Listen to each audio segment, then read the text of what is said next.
WADR.org.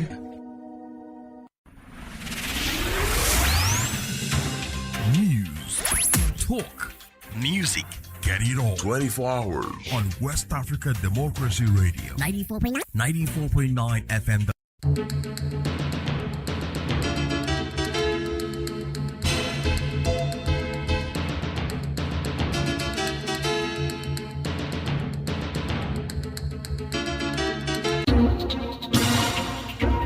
WADR,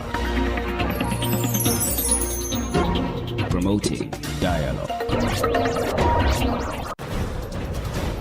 It's midday in Dakar, 1 p.m. in Lagos. Good afternoon and welcome to Newslink on West Africa Democracy Radio 94.9 FM and around the world at WADR.org. Here are the top stories. Senegal and the Gambia reaffirmed stronger bilateral ties amid recent border tensions between both countries.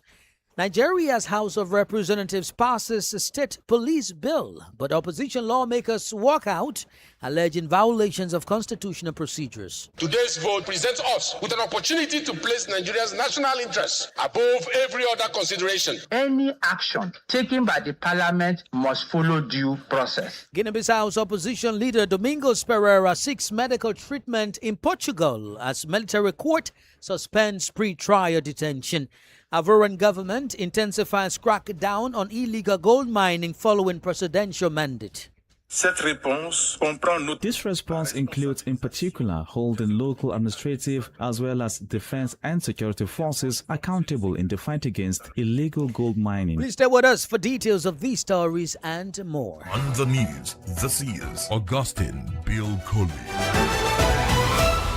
Thank you for joining our broadcast. Senegal and the Gambia have reaffirmed commitment to maintaining cooperative relations despite recent tensions at their shared border.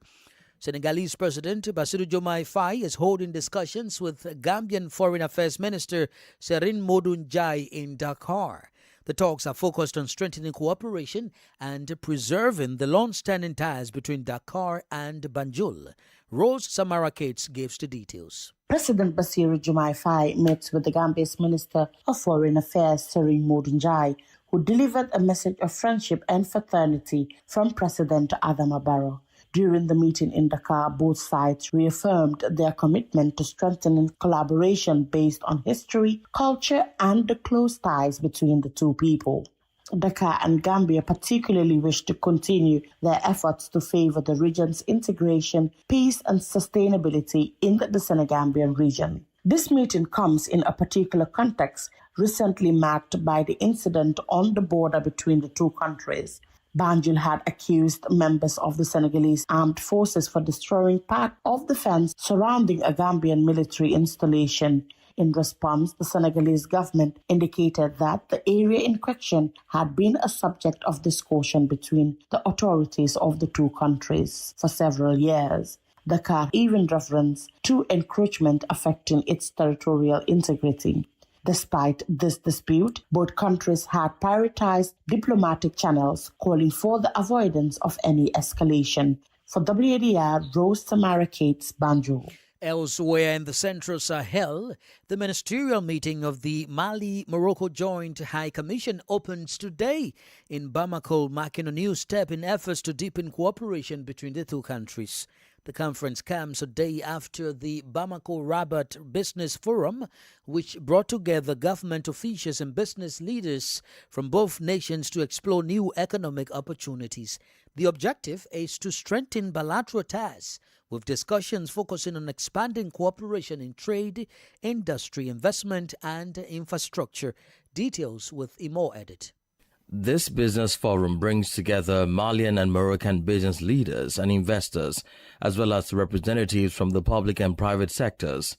The discussions are exploring partnership opportunities in several areas, including industry, agriculture, mining, energy, infrastructure, services, and telecommunications. Malian Minister of Industry and Trade Moussa Alassane Diallo notes that Morocco is one of the leading African investors in Mali. Mali and the Kingdom of Morocco have enjoyed centuries-old relations. These fraternal ties by our heads of state form a foundation upon which we must build an economic partnership commensurate with our shared ambitions. Morocco is currently one of the leading investors in Mali, while Mali, on the other hand, is a land of opportunity with abundant natural resources.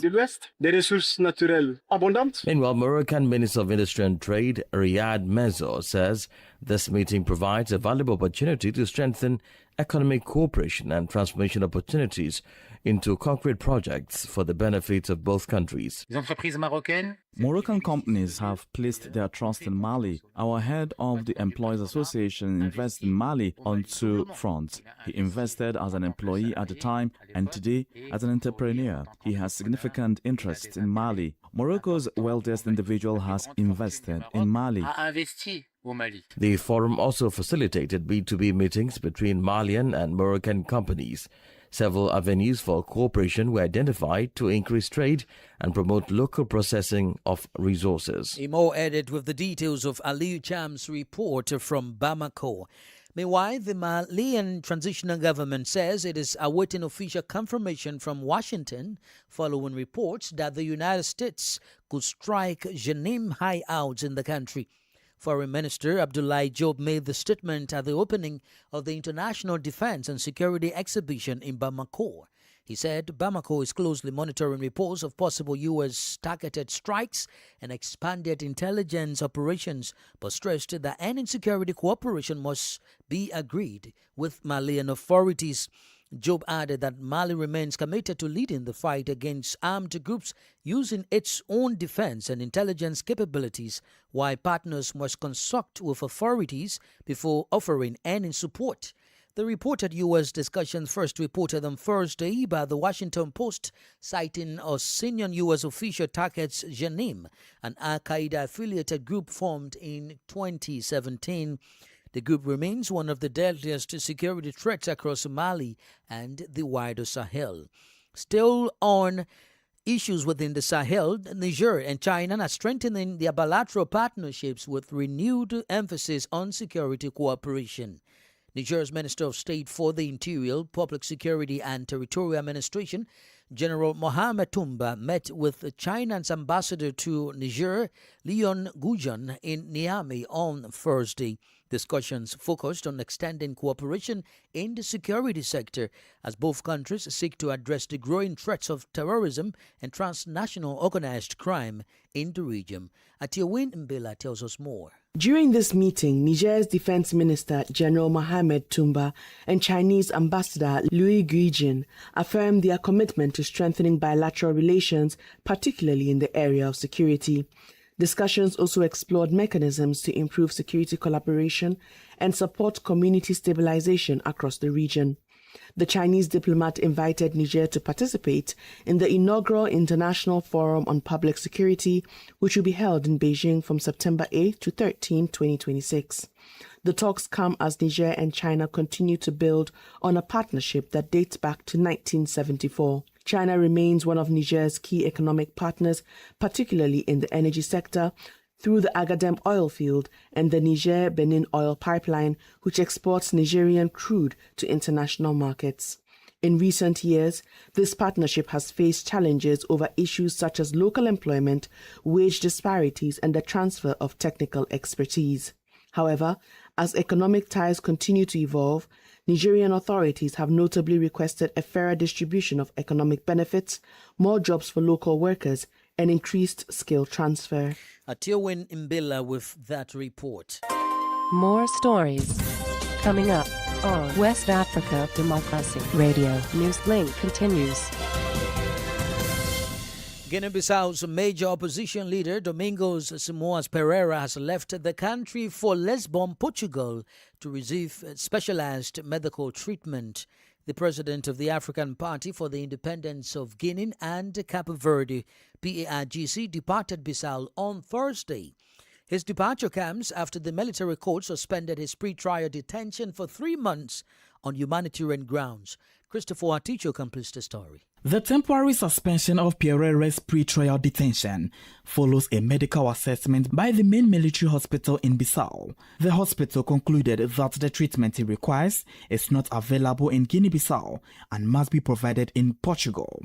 Pierre, who is the president of the African Party for the Independence of Guinea and Cape Verde, PAIGC, traveled under the supervision of a doctor appointed by the military tribunal. While the suspension remains in effect, the opposition leader is prohibited from taking part in partisan political activities and must comply with all conditions imposed by the military justice system. The court has also ordered a review of his legal status after 1 month to assess the process of the case. Authorities say the transfer to Portugal is strictly for medical reasons and does not affect the ongoing legal proceedings against the former Prime Minister. Christopher Aticho fight that to report. Nigeria's House of Representatives has passed a constitutional amendment bill seeking to establish state police. The move comes amid persistent insecurity and growing calls for a decentralized policing system better equipped to respond to threats at the state and community levels. However, the bill's passage was marked by controversy, with opposition lawmakers walking out of the chamber, alleging violations of constitutional procedures and the House's standing orders. Our correspondent Yechenu Sasetu reports. 311 lawmakers voted in favor of the bill on Thursday, meeting the constitutionally required two-thirds majority for a constitutional alteration. Deputy Speaker of the House of Representatives, Benjamin Kalu, sponsored the bill. Today's vote, Mr. Speaker, presents us with an opportunity to place Nigeria's national interests above every other consideration and advance a reform that has the potential to significantly strengthen our security architecture, deepen our federal system, and better still, protect the lives and property of our citizens. However, the passage was met with protests from members of the minority caucus. We use our register, not to be reading the House and the Committee of the Whole. Minority Leader of the House of Representatives, Frederick Agbedi, says opposition lawmakers had sought to raise points of order before the vote, but walked out after their concerns were not addressed. Whatever that is going to remedy the insecurity in this country, as a minority caucus, we are ready to support it. But any action taken by the parliament must follow due process. The House leadership, however, defended the process. Baba Jimmy Benson is the chairman, House Committee on Defense. We had originally passed the bill a couple of weeks ago. So the president brought tweaked the bill and added one or two things that are innocuous. So I believe that passing the bill with the speed of the light is the most patriotic thing to do. The bill provides for a dual policing structure comprising a federal police service and state police services. The proposed framework includes safeguards intended to prevent state police from being used to target political opponents, activists, journalists, or other individuals merely for criticizing the government. For WADR, Yechenu Sasetu in Abuja. Ghana's Finance Minister, Dr. Katsel Atofosun, says the country's economy exceeded the $100 billion mark in the first half of 2026. Presenting the mid-year budget reviewed in Parliament on Thursday, the minister attributed the milestone to strong gold exports and a rebound in economic activity. However, the announcement sparked political debate, with the minority arguing that the positive economic figures does not reflect the day-to-day realities faced by ordinary Ghanaians.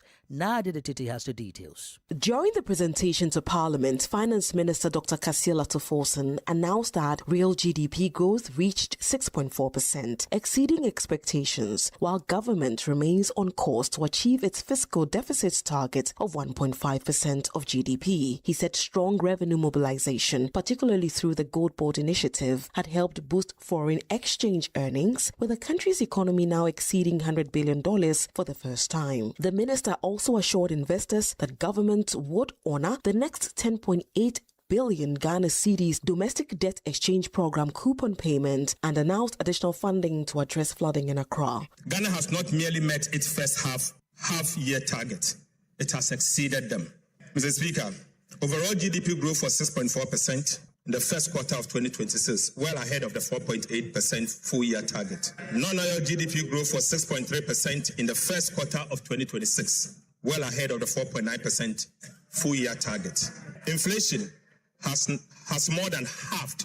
However, the minority in parliament rejected the government assessment, arguing that the positive macroeconomic figures have not translated into improved living conditions. Here is Minority Leader Alexander Penyomarking. I want the finance minister to walk the talk. This review is uninspiring. There is no inspiration. The majority, on the other hand, defended the review, saying the latest figures demonstrate prudent economic management and growing investor confidence. Mahama Yarega is majority leader. I must say that the finance minister has given a very good account of himself. Parliament is expected to debate the mid-year budget review in the coming days before considering any supplementary appropriations or policy adjustments for the remainder of the fiscal year. For WADR, Nadidi Tete, Accra. You are listening to Newslink live on West Africa, Democracy Radio 94.9 FM and around the world at wadr.org. Here is a reminder of our top stories. Senegal and the Gambia reaffirm stronger bilateral ties amid recent border tensions between both countries. Guinea-Bissau's opposition leader Domingos Pereira seeks medical treatment in Portugal as military court suspends pre-trial detention. Nigeria's House of Representatives passes a state police bill, but opposition lawmakers walk out, alleging violations of constitutional procedures. Still ahead in the news, a Ivorian government intensifies crackdown on illegal gold mining following presidential mandate. We also have the guest interview and the sports news, so please stay with us. Connecting Ghana to West Africa. This is Nadidi Tete in Accra, and you're listening to WADR 94.9 FM, Dakar. Thank you for staying with us. We are streaming live on YouTube at WADR News and on Facebook, WADR English Service. Far away from Africa, the race to lead to the United Nations entered a crucial phase on Thursday as candidates vying to become the next UN Secretary General face a live public hearing at the UN headquarters in New York. The town hall-style debate allowed contenders to outline their vision for the world body and also respond to questions from member states, including civil society, on issues ranging from global peace and security to development, human rights, and institutional reforms. The hearing Thursday comes as the UN confronts mounting global challenges, including armed conflicts, climate change, humanitarian crisis, and growing divisions among major powers. 6 candidates, including former Senegalese President Macky Sall, former Chilean President Michelle Bachelet, and the IAEA Chief Rafael Grossi, are officially in the race to succeed Antonio Guterres, whose second and final term ends on December 31 this year. Ivorian President Alassane Ouattara has directed the National Security Council to combat illegal gold mining nationwide. The instruction was issued during a National Security Council meeting on Thursday, which reviewed the country's security situation, the fight against illegal mining, and preparations for Independence Day celebrations. President Ouattara also tasked the Prime Minister with taking all necessary measures to curb the growing problem of illegal gold mining as quickly as possible. Let's join Veronica Njai for the details. Following the meeting, the National Security Council welcomed the observed security stability and the results achieved in the fight against illegal gold mining. However, authorities acknowledged that the efforts undertaken remain insufficient given the scale of the problem. Fidel Sarasoro is Executive Secretary of the National Security Council. Between 2021 and the first half of 2026, the group recorded the following: the clearing of over 8,500 illegal gold mining sites, the prosecution of 4,474 individuals, 65% of whom were foreigners, the seizure of over 960 million CFA francs and approximately 136 kilograms of gold, and the confiscation and destruction of various vehicles and equipment.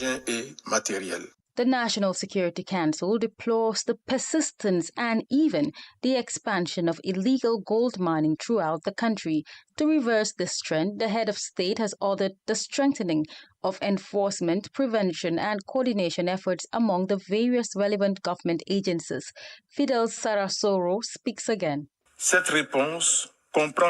This response includes, in particular, holding local administrative, traditional and customary authorities as well as defense and security forces accountable in the fight against illegal gold mining. It also includes strengthening collaboration with the diplomatic missions of the countries of origin of foreign illegal gold miners in raising awareness among their citizens and repatriating those involved. Finally, it entails the strict application of the legal framework for combating illegal gold mining against any individual or legal entity involved in this illicit activity. According to the authorities, this activity results in significant tax losses, the degradation of agricultural land and water resources, while also impacting key sectors, particularly cocoa. Through the newly announced measures, the government intends to regain control of this activity and ensure the long-term preservation of national resources. Veronique Njai with the details of Marcel Aristamble's report from Abidjan. Elsewhere in Guinea, state prosecutors are seeking a tougher sentence for former Minister of National Defense, Dr. Mohamed Jaini, in his appeal trial at the court for the repression of economic and financial offences known as the CRIEF. Jaini is accused of embezzling public funds, illicit enrichment and money laundering amounting to 511 billion Guinean francs. Usma Umar reports. The state prosecutors urged the appeals court to partially overturn the December 2024 judgment which ordered Dr. Mohamed Dayan to pay 500 billion Guinean francs in damages to the state and authorized the confiscation of his assets. They maintain that the offenses of embezzlement of public funds, illicit enrichment and money laundering are sufficiently established. The prosecution bases its argument particularly on the circumstances surrounding the awarding of a contract for the acquisition of military vehicles valued at 11 billion Guinean francs, as well as on assets deemed disproportionate to the former minister's declared income. It also questions the origin of Dr. Dayan's wealth, arguing that his official income as a government minister could not account for the value of properties registered in his name as well as those of his wife and children. Alleged accumulation of salaries and irregularities in the management of public funds were additional points of argument. At the conclusion of its argument, the state asked the appeals court to impose a 10-year prison sentence on Dr. Mohamed Dayan, a fine of 50 billion Guinean francs, and the confiscation of all his assets, including those registered in the names of third parties. The defense team of the former minister also presented its observations against the state. Meanwhile, the case is now under advisement for the court's decision to be announced at a later date. That's Usma Omar reporting. Politics, analyses on major news, social matters, and all. This is A Guest. The guest interview this afternoon focuses on Liberia, where authorities seized a huge quantity of cocaine valued at $317 million, marking the country's largest ever drug bust. Our guest is Steve Zago, former chairman of the Defense and Security Committee at the Liberian Senate and immediate past commissioner of the Liberia Immigration Service. In this interview with our correspondent Ibrahim Parker, Zago said Liberia already has one of the region's strongest legal frameworks against narcotics, but stresses that effective enforcement and coordination among security agencies remains the biggest challenge.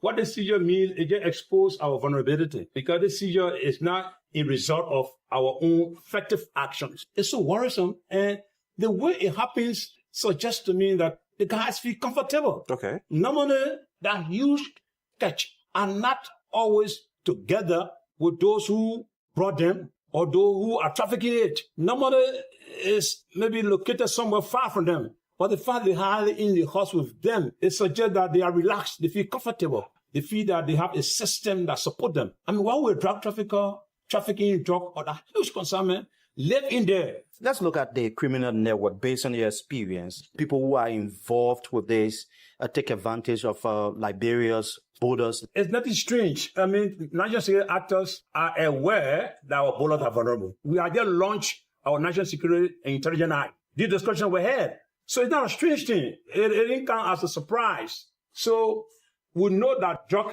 is public enemy number one. We know that we have had an experience in the past administration, which are put our house in order. So there is no justification.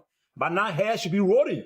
I mean, if the government wants to show to our regional partners and our continental friends that will mean business and international community, there need to be some executive action immediately. See the discovery. See the way in which the arrests are made. See the guys will relax. 2 foreign nationals have been arrested. Does it point to a more sophisticated transnational criminal operation? But the fact you can have a Colombian and a Spanish, they justify that assertion. Do we need international partner to assist us? Yes, indeed we need. Some years back when Philip Banks was Minister of Justice, we have a huge seizure of cocaine, and the French had to help us. They had the French Navy, they fought the French tonnerre. It navigated from La Côte d'Ivoire, some 100 plus nautical distance on our shore, and notice the suspected vessel just on our shore, and we make a seizure. Today you have other nationals on our shore, confidently with this drug. And not only that they are with the but they and the drug are in the same place. It suggests it's transnational, and that we need international partnership and assistance to nip the thing. The network are different CDO means of navigating. Some of the network, you'd be surprised to know ordinary money changers, some of which you don't know. It's difficult, yeah, you have to take time to investigate, but that doesn't stop you from being rapid in your investigation. You need a rapid response. We need to have a state of emergency. Always subject our homes to search. I mean, anywhere national security actor fee and that instinct grabs them that look, we should search all homes. Maybe you have civil society too. Okay. Getting involved. We search all homes of all communities. Don't be surprised within the next few days or week, if not a month, you could hear another one if we do exactly what I'm suggesting. Is that an immediate step you think the government should take? Indeed. Everyone to nip it, everyone to, because don't worry about the border, it's already here. You should not border again, it's already here. See the number of consignment, it's already here. So, yeah, if I want stock somewhere, you may have our 4 or 5 different areas, not within the CVOA. National security actors are not taking responsibility. We need to take responsibility. Steve Zako is the former chairman of the Defense and Security Committee at the Liberian Senate and immediate past commissioner of the Liberia Immigration Service. Now in sports, the biggest female football tournament, which is the Women's Africa Cup of Nations WAFCON 2026, begins this Sunday in Morocco. Beyond the race for the continental title, several long-standing records could be rewritten at the competition. One of the biggest milestones is within reach for Cameroon captain Gabrielle Aboudi Ogene. If she features in Cameroon's opening match against Mali, she will become the first player in history to appear in 8 Women's Africa Cup of Nations tournaments, surpassing Nigerian legend Onomi Ebi, who made 7 appearances. Can Nigeria make more history? Imo Edit has more in this report by Amin Wani.